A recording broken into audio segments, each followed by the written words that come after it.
ጫላ ደሞ ነው የሚባለው። በባሌ አጋርፋ ወረዳ አሊ ቀበሌ ገበሬ ማህበር ውስጥ ነው የምኖረው።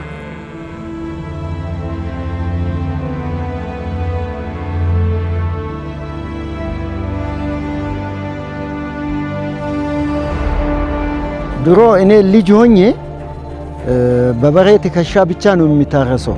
ከአንድ ሄክታር ከ17 ኩንታል እስከ 20 ኩንታል ነው የምናገኘው። እንኳን ልጅ ማስተዳደር ለኛ ፍጆታም አትበቃም።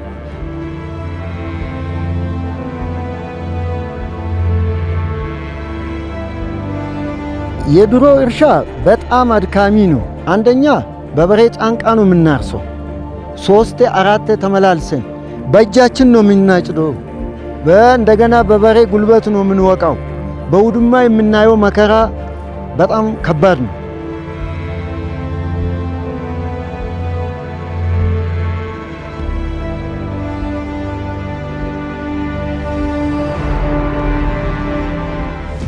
የልማት ሰራተኞች በቀበሌ አሉ፣ በወረዳ አሉ፣ በክፍለ ሀገር አሉ።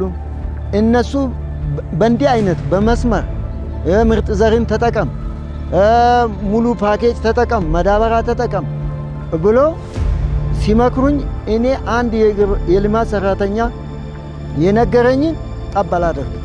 ቀብ ነው የማደርገው።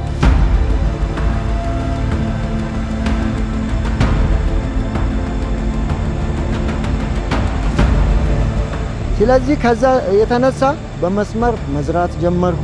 መዳበሪያ መጠቀም ጀመርኩ። ምርጥ ዘርን መጠቀም ጀመርኩ። ህይወቴ ከቀን በቀን ከወር ወር ከአመት አመት እየተሻሻለ መጣ። ከዛ አሁን ከሄክታር ድሮ ከ25 እስከ 40 ማግኘት ጀመርኩ። አሁንም ከ40 እስከ 50 ማግኘት ጀመርኩ። በአሁኑ ሰዓት ማየት ማመን ነውና ከ65 እስከ 70 75 እና ከዛ በላይ እያገኘው ነው ያለሁት።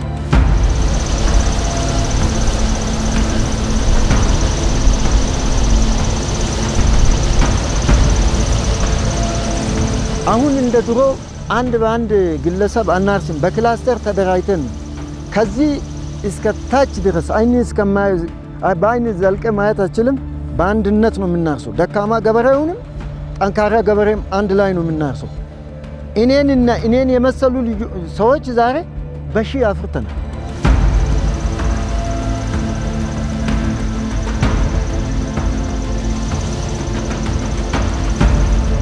እኔ ዛሬ እያንዳንዱ ለአንድ ሰው መሰረታዊ ፍላጎት የሚሟላውን ነገር ሁሉ ቤት አለኝ። በቤት ውስጥ የሚያስፈልጉ ቁሳቁሶች አሉኝ። ቤቶች አሉኝ።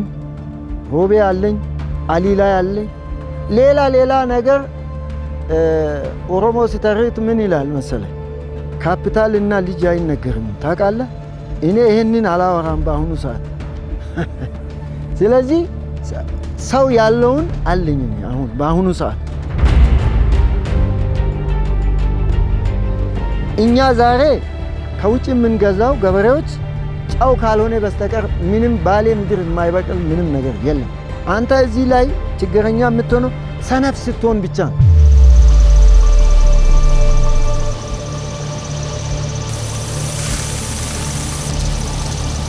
ጠቅላይ ሚኒስቴራችንን በጣም ወደዋለሁ። ለምን ከሚያደርገው የሚያሳየው ትጋት፣ ለገበሬ ትልቅ ትኩረት። ድሮ እኮ ገበሬ ሰላምም የሚለን ሰው የለም ታውቃለህ።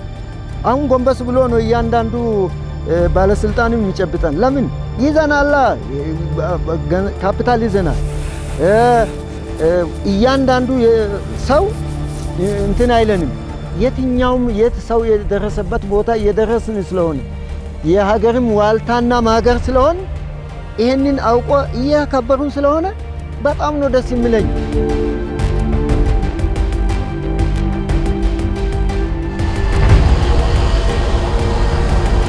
እኛ እኮ በአሁኑ ሰዓት ለፍጆታ አይደለም እያመረትን ያለን፣ ለካፒታል ነው እያመረትን ያለን።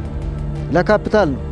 ቁጭ ብለን ብር እንደሚቆጥር ሰው በባጆ ኮምባይነር 42 ይዛለህ። ታውቃለህ አይደል? የገበሬ ልጅ ከሆንክ ስንት ባጆ አደፋ ይከለ እየተባለ ውድድሩ በዚህ ደረጃ ነው በአሁኑ ሰዓት።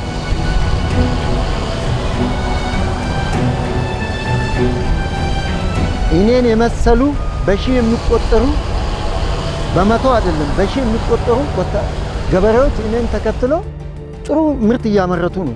ከኔ በላይም እያመረቱ ነው። ለኢትዮጵያ ገበሬዎች እኔም መሰል ገበሬዎች የማስተላልፈው መልእክት እግዚአብሔርም መንግስትም ወደኛ አዘንብሏልና ጠንክረን እንሹለክ ነው ብዬ የምመክራቸው። ለምን መሰለ እስከ መቼ የበታች ገበሬ እንባላለን? ባለሀብት ነው መባል ያለብን።